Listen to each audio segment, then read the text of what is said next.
Hi, and welcome to this episode of Startup Sessions. This week we have some exciting guests, but before we start, if you're hungry, I suggest you grab a bite to eat because it has been a delicious episode. So our guests in this episode are from Feasted, their founder Digby and head of marketing Curran. So Feasted is very unique in what it does. It is UK's leading event catering agency, allowing you to reach that street food in your company events and other organizations. We've talked about a lot of things, especially scaling a business from the startup stage to the large organization stage, and everything starts to change with that. Very interesting insights within the conversation. And if you want to be a guest in the Startup Sessions podcast, either through your own expertise or telling the story of your company, feel free to reach out to me. Enjoy!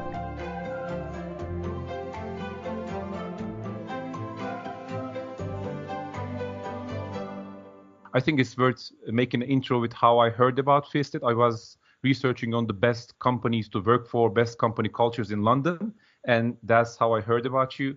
And you were kind enough to accept my offer to be on this podcast series. So welcome, and thank you so much for being a part of it. Thank you, Ozzy. It's great to be here. Yeah, really cool to be on the podcast. So I think it is beneficial to start with what Feasted does. But before we do that, could you make a brief intro about what your role is in the startup and yourselves and your personal story in becoming involved with it? Yeah, sure. So my name is Digby. I'm one of the co-founders here. And at the moment, I kind of take on the role of CEO. So my background's in events. I did a couple of years working in music festivals in the States, both sides of the coast. So a year in DC and some time in Los Angeles as well. And then before moving back to the UK, where I worked on about 200 different major music festivals, Wow. both in the Northern Europe and the States, kind of across the board. So quite a lot of experience on that side of it. Yep, and I'm Curran. I'm the head of marketing at Feasted.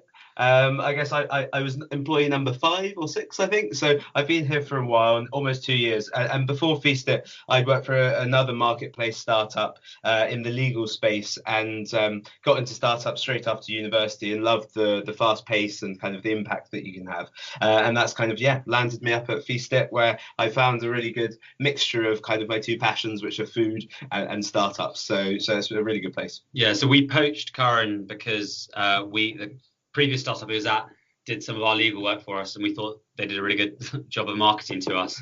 So we then approached Curran and asked him if he wanted to come join us instead. And yeah, there was a great startup, the other one, but I do love food a bit more than I love the legal system. So the unique value proposition of Feasted for potential employees is that it's about food, and I think it's as good as any value proposition gets. Yeah, exactly. Food, drink, and events. It's kind of the perfect combination.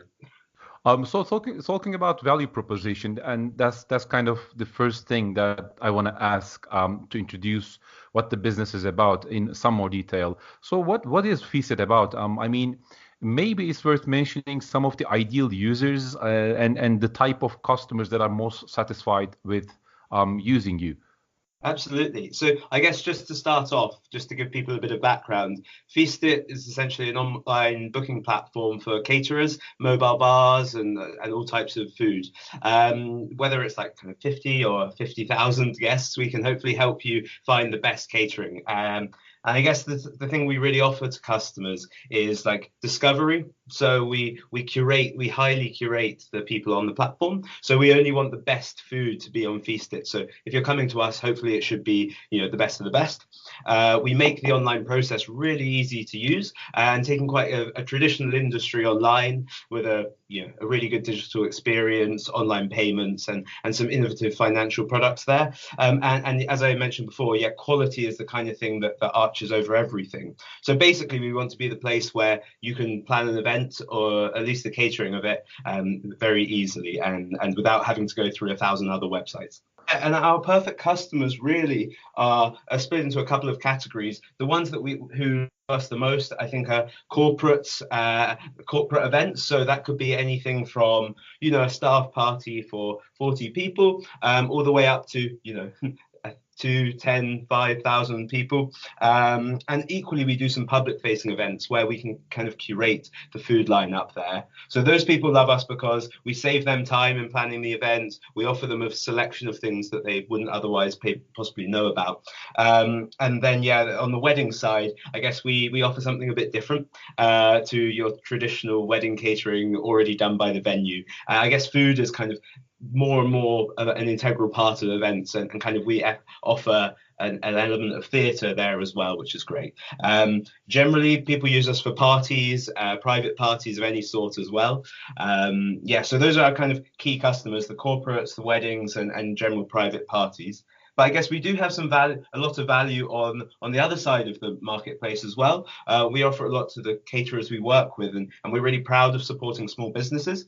I guess we are seen as an additional revenue stream for some street food businesses, food trucks, and caterers who can have kind of a prepaid. They know how much they're going to get paid for our events because they're prepaid. Whereas if they're at markets, they can make loads of money if it's sunny, and if it's raining, they might make nothing. So we offer them a bit of stability there, and an offer of kind of working with really exciting clients. Like some of the names we work with on the corporate side might not know to come to those people individually, but through our platform, they can discover them and work with new exciting people.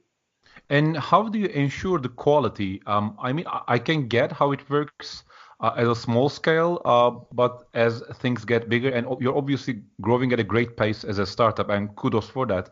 How do you ensure the quality of the vendors you work with? What is your system for that?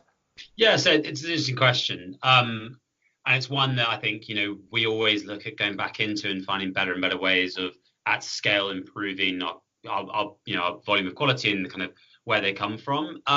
For us, there's a few different ways we do it. There's literally taste testing and trying the different suppliers. There's also a case that we're fairly lucky in that our supply is elastic, meaning that they can expand as we grow. So as we go into new areas, we're able to bring our supply with us, and our supply, as we bring them more revenue, they're able to grow their businesses alongside us. So last year, our top suppliers were making somewhere in the region of $250,000 each through Feast-It, which has allowed them to grow their businesses, meaning they can do more events through Feast-It, meaning that we can kind of bring them more business. And that's kind of one of the big things that we're really proud of as a company, is that we've been able to, all of our supply side, all of our partners are small businesses, or independent UK-based businesses, and we're able to bring them the revenue that's helping them grow their companies. We benefit because that means we get larger suppliers who are able to do more events with us. But obviously, for them, we become this very, very important acquisition channel. And of course, we're always iterating on what people need to do to get on the platform, but there are really some basics there as well, which we always tick off. So we make sure their hygiene ratings are really high. We make sure that they're visually impressive in their kind of setups, their food trucks or their stalls. Taste test is another really good way that we often get a lot of recommendations as well. It must be the most boring part of the business, the taste test. Yeah, it's not a very good employer perk. Yeah, the whole team get to try that sometimes, but we always like a bit more. Yeah. Oh, I see. That makes perfect sense. I'm really curious about the starting up story. It is not always easy to find a product market fit, and this is something that I've been personally thinking about as an entrepreneur myself. So timing is everything in any business, really. Being too early to market, being too late to market, both fail. So how did you decide this was the right time for a business as such? And have you gone through any iterations, pivots, or morphs, as they say, before you found this niche product market fit? Yeah, so I mean, like any startup, we're always pivoting. We're always trying new things out, both on kind of a small scale and a large scale. But in terms of how the original idea came from when I was working at a festival startup here in London, when basically I just started getting a lot of emails coming through my inbox from suppliers looking to be at the events that I was working with in one capacity or another. And I started to realize there was this problem around. There are a huge number of quality events in the UK, and there are a huge number of quality suppliers in the UK. However, the best suppliers aren't always talking to the best events, and vice versa. That was the kind of initial kind of basic concept. And when we took it kind of one step further and we looked at it and saying, well, actually, where's the data? How can we dive into this and better understand what suppliers are best suited for each type of event, whether that be both private, corporate, or these larger public events that we also work with, and how can we build a middle functionality that takes the pain out of all of our different users' experience, and how can we draw a line between all of them so we can take a collective understanding across all of them. So for us, that's around taking the data we gain from our private bookings, so weddings, seeing what trends are occurring there, applying that to our larger public-facing events, but then at the same time taking that data from the larger public events and applying it to our corporates, and kind of it creates kind of 360 understanding of what's happening in the food industry. And as a result of the fact that we're UK-wide, we can see how trends are spreading from London to regions or from regional into London, and kind of understanding that. How we found product market fit's kind of it's really, I guess the honest answer is it's happened as we've grown. So initially we launched purely focused on the consumer market. From there, we started getting approached by the large public events, and more started finding ourselves doing those. From there, we started getting a lot of business from large corporates and kind of built an arm of the business that focused on that. And it's one of these things that we've really grown. We followed where the demand's coming from, and we pivoted huge amounts of our platforms to actually fit the demand. I think the biggest advice we've always had, I think you can have a vision of what you want to build, but really there's nothing better than just building an MVP, throwing it out there, seeing how your consumers use your platform, where they're having their pain points, and actually if it's completely different set of consumers than you originally imagined, and then kind of letting that really be the thing that leads you, rather than being completely rigid and solely focused on a single thing. And as timing goes, I guess, there are many marketplaces now. We've seen all the big successful ones, and I guess we're at a place where we have access to that data, we have access to the technology to rapidly build things around the data, and there are lots of industries still which are still mainly offline, and so really timing wise that probably comes down to luck where we are in our life, but yeah. Yeah, luck always plays a part. That's for sure. But I mean, you must be doing a lot of things right, especially in technology and media. Something that always inspires me is this new saying that every business that is successful in today's world is essentially a tech business and a media business. Although, even though they are not necessarily related to technology, or rather traditionally conceived business, or they're not traditional in media, they have to act like tech and media organizations. Do you agree with that? Yeah, I think to a limited degree, I mean, we are a tech business at our heart, and that's our core. I think, when it comes to the media side of it, there's the value that content brings across the board. So whether it be, literally top of funnel as a form of bringing in inquiries through SEO, whether it be letting us create content that gives our customers a better understanding of our business and the value add we're giving.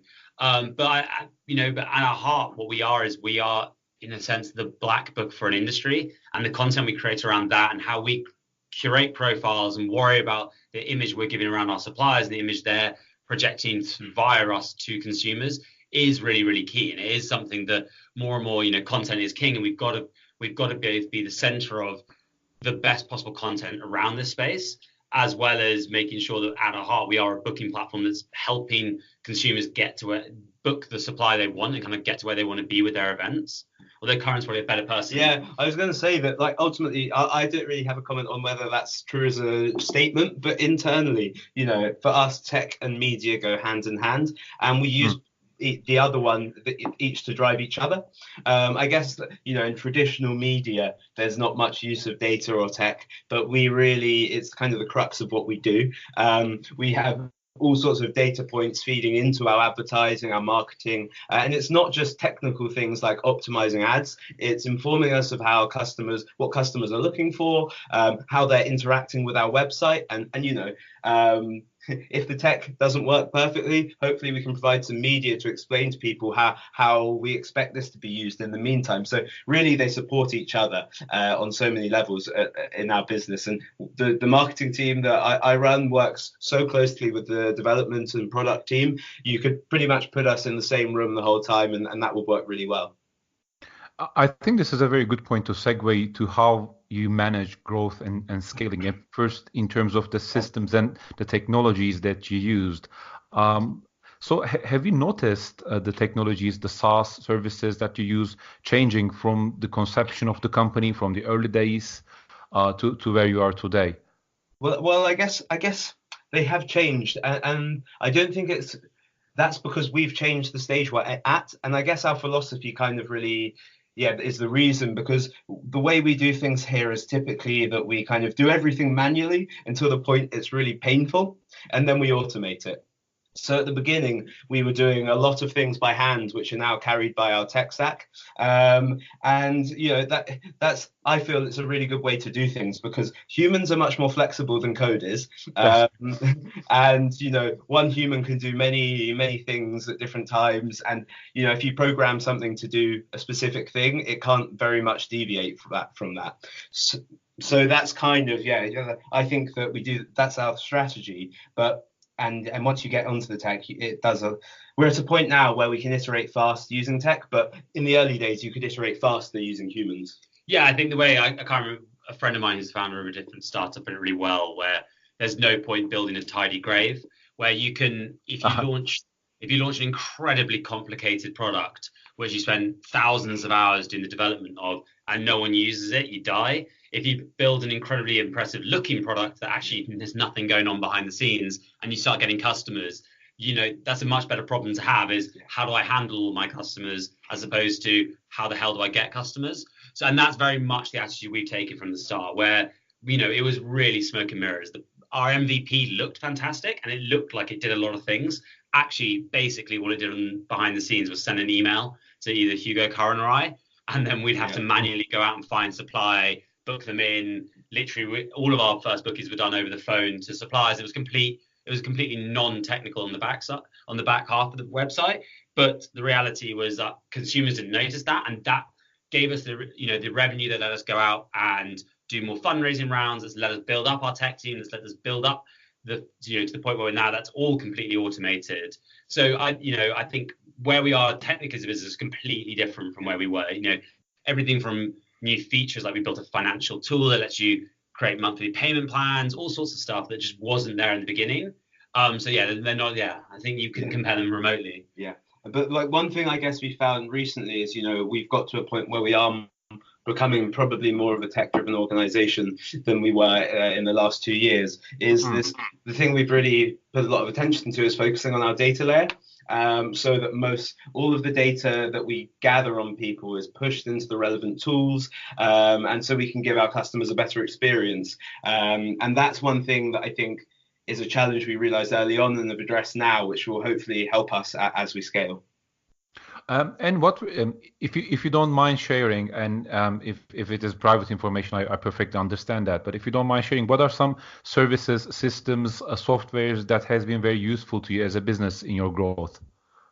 Yeah, I'd say the data that I'm talking about, we use Segment. And Segment's a really cool tool where it takes in all of your data points from your various tools and pushes and sort of collects them centrally, then pushes them out to all of your data, your tools that you use. So that's really kind of at the core of our tech stack, at least from a marketing point of view. So that's one of the ones we love. There are a number of other tools that we use just for managing teamwork. The classic startup Trello. We use Trello for a lot of stuff to manage projects. I think our tech team use Jira to manage their sprints. There are 100 other tools we use, but we're really quite agnostic to the tool as long as it's kind of offering us the solution we're looking for at the time. But I'd say Segment is one we'll be staying with for sure. Yeah, and I mean, like Curran said, there's like the classics, like your Slacks. We use Front is a fantastic tool for managing. If you've got consumers, it's a really, really good tool for managing a shared inbox. Yeah, it's a shared inbox, so lots of people can have conversations around a single customer and then get back to that customer. It's a really good tool for that. I mean, across the board, there's a laundry list of different plugins we've got. I mean, the very interesting thing is building a business now revolves around the knowledge of building the right tech stack. Essentially, it's just a huge part of the business as you are scaling, and I'm sure the audience is gonna appreciate hearing that. And I took some notes of that. Because I've been focused on people and culture for a long time personally. Naturally, I am a bit biased on this, but the way I see it, to a certain degree, there are two types of building the business, two sides, sorry, of building the business, and one, of course, is the technological part of it, the tech stack, but the other aspect is scaling in terms of people, organizational design, and the company culture. So, how do you manage growth in these areas? Yeah, it's a really good question, and if I'm honest, it's something that's been completely central to mine and Hugo's thoughts from day one. The reality is that we both have always said we want to work in a company that we like. So we need to like the people we come into work and spend the time with. We'll be the people who spend the most number of hours in the office every day. So we kind of need to enjoy their company.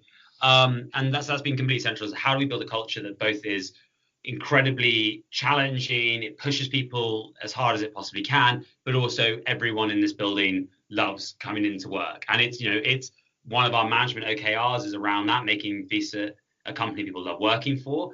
And for us, it's been at the beginning, it was easy. We hired people we really, really liked and people we thought we could really trust. As you grow, it becomes more and more difficult, partly because you need a wider variety of personality types and experience and different kind of backgrounds to really help you grow from being a really small company to being actually, a proper startup that's scaling pretty rapidly.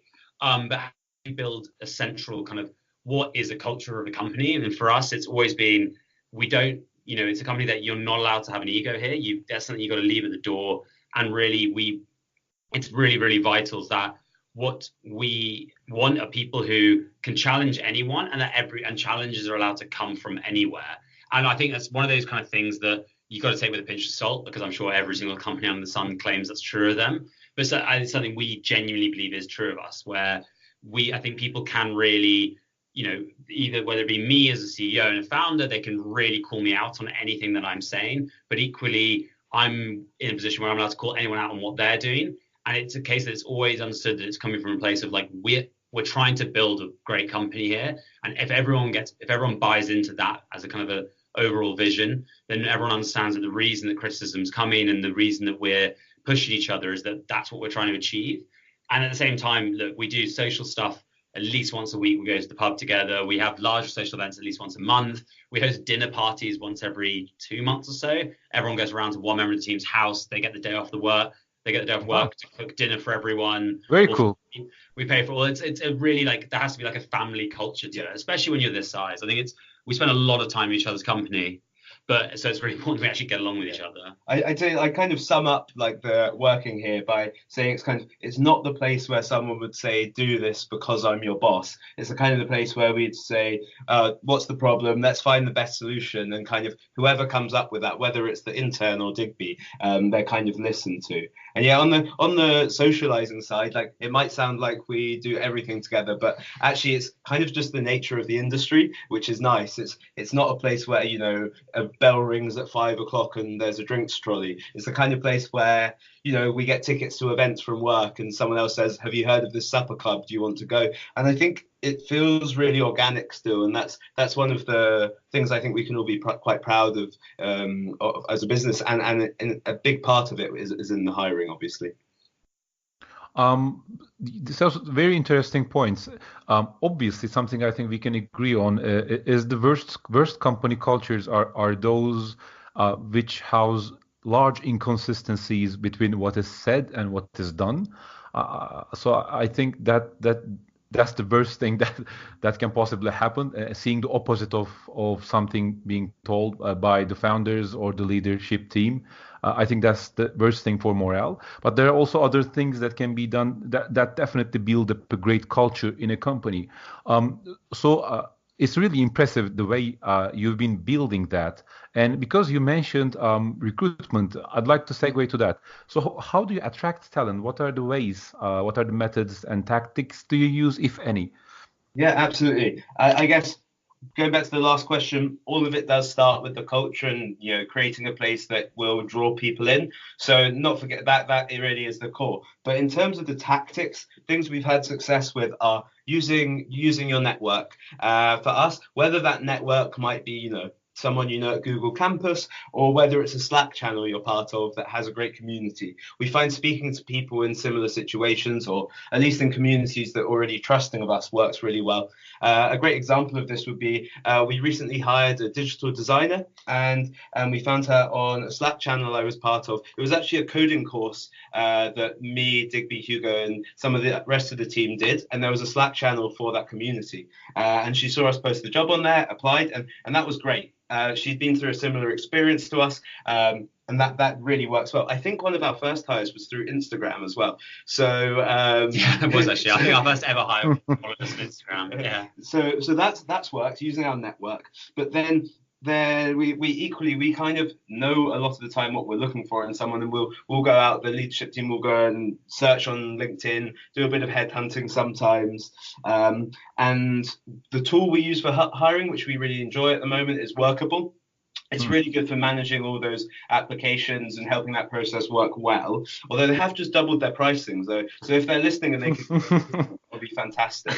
And then the final thing I think is something that's a bit newer to us, which is giving people an insight into the business and what it's like to be here day to day. So if you go to our LinkedIn page, you'll see we've started posting about what it's like to work here, and that should give people an idea of what they should expect before they apply, and hopefully get people talking about us in a positive way. Yeah, I think it's kind of just on that final point that Curran made. We've got a lot of people who have applied to us via referral, whether that be people who work here at the moment or people who've heard about us and what we're up to. And I think it's something we realise we've not always been the best at shouting about what working here is like and what is fun about it. So that's something we're starting to really put effort into, especially kind of via LinkedIn, is just saying, hey, this is what being in this company is like. This is what our office is like. This is the kind of thing we get up to.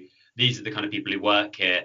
And, we have between the 30 people in the company, there's a pretty large network of connections on LinkedIn alone. And we're all similar age groups and we all work in similar industries. So that really kind of opens up that as a potential pool of future candidates as well. That's true. I mean, even this podcast is a part of that, reaching out to a larger audience on what your culture actually is.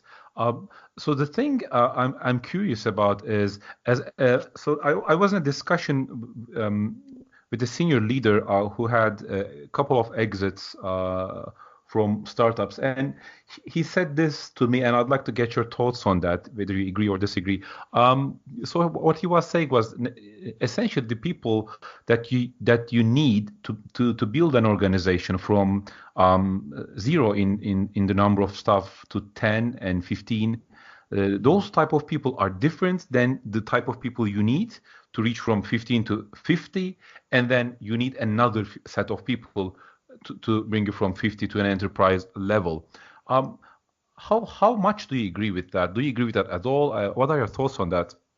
Yeah, I think it's partly true. I think parts of it, yeah.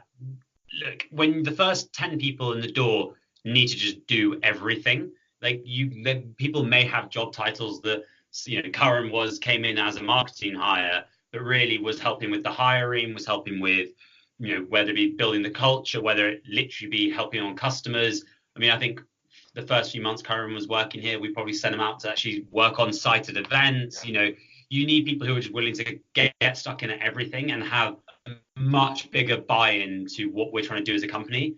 As you get further down the line, you do get more and more specialists, and you do find yourself, the marketing team expands from, Curran being the only person to being a larger and larger team. And then the point is that Curran then hires people who are better than him at each of the component parts. And that's true across the entire company. As we've grown the operations team, the need that we've had in operations has completely outgrown what my experience is. So we hire someone who's better than anyone else in the company is at operations. Then the same happens again with development, and then it happens with products, and then it happens across the company. But so, definitely the first 5 to 10 hires have to be people who just will do everything and get stuck in across the company. As you grow, it does get more and more specialist. But I think the same core skills that we look for in candidates and that we're really proud of is the case for everyone who works here, is people who do as opposed to people who talk about doing. And that's something that all of us really care about. Is it's, you kind of touched on in terms of the worst companies are the ones that say they're going to do something and then do something and then don't do it or do something different. For us, that's the exact same. Is if you identify a problem, come at it with trying to find the solution as well, rather than it's not a company where you just flag issues. We want people who just get their hands stuck in, and regardless of what your job title is and what you're meant, what it says on your kind of job description, what you should be doing. We want people to just get it stuck in across the entire business, and because I think that gets us down the road quicker. Everything here is about learning as quickly as we possibly can and getting from A to B as quickly as possible. So that's really, really important for us. I think it really does depend, but for us, I guess our churn of employees is very low. I think the first 10 people, most of them are still here. So I guess from 0 to 30, we're maybe beating that quote or proving it just wrong. But who knows what will happen in the future? The other thing I'd just say is I was speaking to a founder recently who's in the education space and works a lot around how to educate people and get them from the corporate world into startups. And she was saying to me that one of the things they really look for now is the adaptability quotient. So our careers will all change so much over our lifetimes now, and we have a couple of careers within a career. So if you're looking for people that have that adaptability quotient, they should be able to, or hopefully they'll be able to adapt as they grow. And I think that's something that we've kind of nurtured quite well, or been lucky. I don't know how it's come about, but the people we work with are adaptable, and they maybe, as Digby said, they don't see what's on the piece of paper of their job description as their whole remit. They can see it will stretch and pull further and beyond that at different times. That makes perfect sense. I mean, spot on. One thing, a few of the things that I've noticed working with culture is learning is the biggest meta skill of them all. And it just comes with this tolerance for ambiguity and tolerance for uncertainty, which turn out to be very key, crucial aspects of a growth mindset. And obviously you're working with people who have that growth mindset, so you're able to work with them at different stages of your growth. Yesterday I was discovering a few ideas contrasting old organizations between new organizations, and I've seen them condensed down to 2 sentences, and I want to share them with the audience and with you. So the old versus new workplace culture in 2 sentences. The new one does run transparent experiments to empower the networks of people working in the organization to serve a common purpose. Whereas the old, and this is the wrong advice now, try to run controlled hierarchies with privacy and closed planning in your organization in only to serve a profit. I mean, profit is a part, but only to serve a profit. So what you seem to say, there seems to be a lot of correlations and corollaries between the ideas that are generated in the new culture and people space. And obviously you are doing great as a startup. So it makes me really happy to hear these in action. Yeah, no, totally. I completely agree with that. We believe completely in transparency. I'd say the majority of founders I know who run startups in London would agree. Everything from our sprint plans are open. Anyone in the company can come throw in ideas at what we're building in our product. To, on Tuesday mornings, we have a stand up where we run through all of the metrics, from how much money we made last week to how many inquiries we got, what the cost of those inquiries were. We run through that all with every member of the team, because we think it's really, really important that we get buy-in. It means that, that as management, we can turn around and say, look, we need to improve this, and people totally understand why, because it's not just, it doesn't seem like it's just something that's been directed from the top. Everyone's equally buying into it, and they understand how we came to that decision, why we came to that decision. And, on the cultural level, we have roundtables when it comes to, everything from like how holiday time works to what the working hours should be. All those kind of things are things that, if you get, there's that selfish part as management. If you get buy-in from your team, they're gonna follow the rules, and also feel like they're much more legitimate rules than if it's just a case of me cracking the whip over something. So it's the more you get buy-in from your team, and the more that they are part of the process and feel part of the process of creating the company, both on its culture and actually literally what the product is, the more the quicker you're going to move and the better it's going to be. And I think it really weirdly reminds me of something that my mum used to tell me when I was younger, which is like when she went to school, you would learn that 2 + 2 = 4, and you'd have to learn your times tables and things, and you were told to learn them off by heart. It was rote learning, and that doesn't make you an excellent mathematician. What makes you a good mathematician is understanding why 2 + 2 = 4, or 2 × 2 = 4. And I guess that kind of is the thing we're replicating here, is that if someone asks you to do something and you understand why, then it's much more palatable and you're going to be more driven to do it than if you keep your information close to your chest and just tell people to do stuff and they don't understand the impact. Then it probably becomes a bit tedious after a while. Very much like the Feynman method, the old physicist, the first principles thinking, going back to the natural facts and rules of the world, and to really understand how something works. When you do understand how something works, you can come up with answers you don't otherwise readily have. With culture, the general trend seems to be building a company culture is essentially it has turned into somewhat of a buzzword that everybody talks lots about, but it is really rarely truly understood. And to me, a very key differentiator of a good success, a good culture versus a culture that doesn't work, is how a company manages disagreements. And I'd like to hear your thoughts on that, and maybe mention how it is in Feasted. So when everybody's happy, things are going great. Of course, there are no problems, but when people are more stressful, when disagreements are more readily visible, at those times, how people act are the best descriptors of how a culture works. So how do the people in Feasted usually manage disagreements? I think we've been pretty lucky that we've never had any major rows or blow-ups yet. I think the reality is, because it's kind of what I said earlier, where we really, really try and encourage a culture where you drop your ego, which means that when there are disagreements, they tend to be from a pretty logical standpoint. And if you start there, it's pretty easy to have a rational and pretty, honest and open conversation around something where if both parties are trying to get the right answer, not their answer, it does tend to speed things up. I mean, the reality is that sometimes we will butt heads, but it's never kind of been something where there's been a proper argument. I don't think we've ever had anything kind of.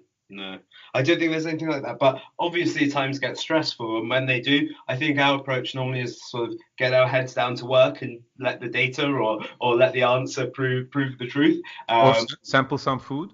Yeah, exactly. Go for a drink, go to one of the events we're running. But yeah, we do just kind of. So far, we've just got our heads down, cracked on with what we said we were going to do, and you kind of see if something's a success from what comes back from that. And you'll either be proven wrong or you'll be proven right. And I guess if you've got a culture of somewhere where failure is okay, hopefully you avoid some of those things. So what's in the horizon for Feasted? I was reading up on your company just before this recording, and I read about your plans for international expansion. So is there a timetable for that, and what do you see in the future? Yeah, so I guess for us it's kind of growth across the board, both in terms of geography and then the actual products and services we offer, and then the quality of the products and services we offer. So by that I mean, so geography, we're as far north as Manchester and Leeds at the moment, as far south as about Exeter in the UK. We want to get complete UK-wide coverage, including Northern Ireland, by the end of the year. We want to go international next year. That's something we're kind of really, really deep in the planning of at the moment. In terms of products, we want to broaden the range. So we launched with street food 2 years ago when we first launched the company. We then expanded into working with kind of coffee and drink and alcohol after about 12 months. So that's about 12 months ago. We're just at the moment gearing up for a launch where we'll move into more high-end catering. So really broadening the kind of supply we work with. So that's going to range from very high-end restaurants through to supper clubs and kind of across the board, which offers a pretty new kind of service from us. And in the longer term, we want to really build in services that are auxiliary to those. So things like working with staffing companies and really helping. You're looking at what our customers want and how we can make their event planning easier. So that side of it, and then the final side is actually just what our product does and how we can offer a better service. How can we improve the financial services we offer our customers? How do we really dive into, as a bride who may have a limited budget, how do we reduce your stress? How do we reduce your financial pain? How do we make it easier than ever to book your event?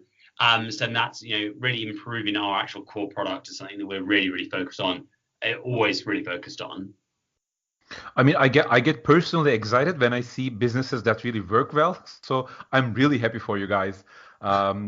It's been fantastic having you as guests. I have one final question, and this is kind of a general question, not necessarily regarding Feasted, but as a mentor and people who works with startups in London, I've been observing a trend.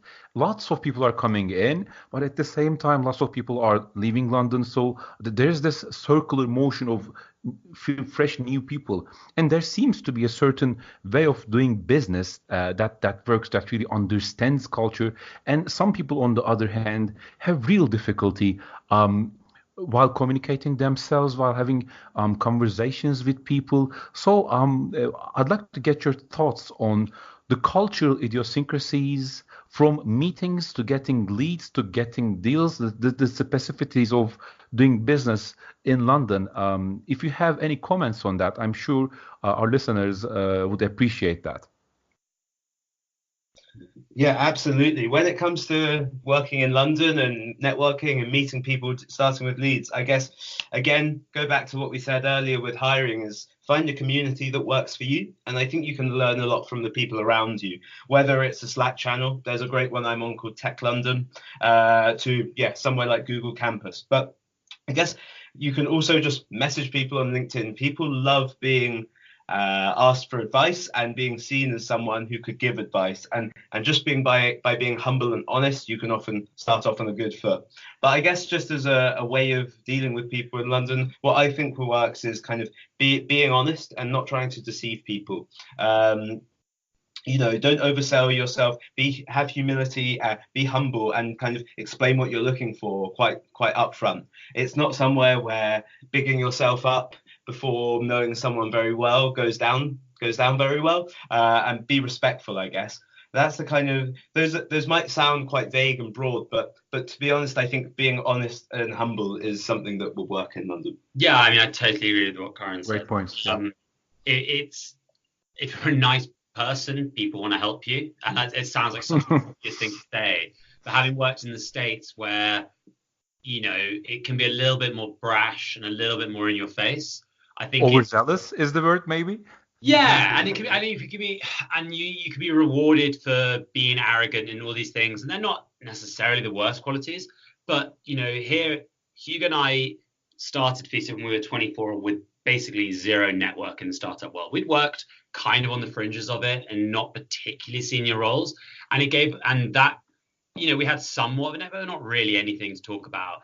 And we built up our entire network of investors and advisors, and we built up an incredible list of people who are involved in Feasted, both on the periphery and then pretty actively involved. And that's a lot of that came just through sending messages to people on LinkedIn, asking for advice, just listening to what they had to say, them being decent people, them then connecting us with their pals who did the same. And that's how you build a network. And I think it's, if you come across as interested as well as interesting, you tend to really open a lot of doors, and also just pay for someone's coffee or a beer, and it really makes a lot of a difference as well. Okay, those are some great tips. Thank you for those. Is there anything you'd like to add regarding the direction of your business, or any messages to people who are listening? Where can they find you, follow you, or reach out to you if they wish? Yeah, I guess we'd love to hear from anyone who's listened. We're always looking kind of information and feedback on what we do. But the best place to find us is on feastit.com. So that's feast-it.com. And there you can kind of live chat to us. You can submit an inquiry and we'll get back to you and provide some amazing catering quotes. We're obviously on Instagram, Twitter, LinkedIn, all of the social networks. But we really do want to hear from you, and you'll get a reply from us. It's not sort of a wall you won't hear back from. So yeah, we'd love to hear from people. And if you want great food, you know where to come. Oh, I'm hungry already. So, Digby, Curran, thank you so much for taking the time. I mean, I'm really honored to have you as guests. And I'm really, honestly, genuinely happy for Feastit's success, and I wish you all the best. I hope it grows fantastically as a business in the coming years. And I hope working with great people, continues to become a part of your success. So thank you. Awesome. Thanks so much, Ozzy. Yeah, thank you so much for the opportunity. We really enjoyed it too.